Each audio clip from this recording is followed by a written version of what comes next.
Okay. ముందుగా గౌరవనీయులైన ఉపాధ్యాయునికి నా నమస్కారములు. ఈరోజు మనం ఒక ముఖ్యమైన విషయం గురించి మాట్లాడుకుంటున్నాం.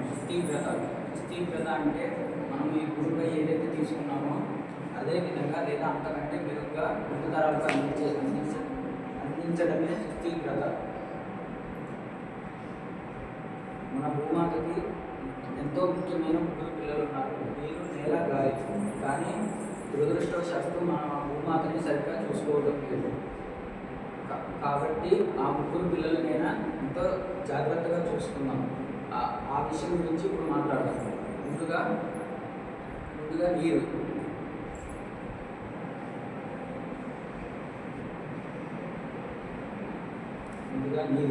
ఈ నీటి కొద్ది రోజులుగా భూగర్భ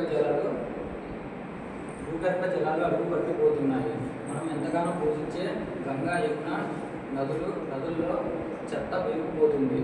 కనుక మనం ఇప్పటికైనా తెలుసుకొని వీటిని వృధా చేయకుండా ముందు తరాలకు పనికొచ్చేలా వాడుకుందాం. తర్వాత టాపిక్ వచ్చేసి భూమి.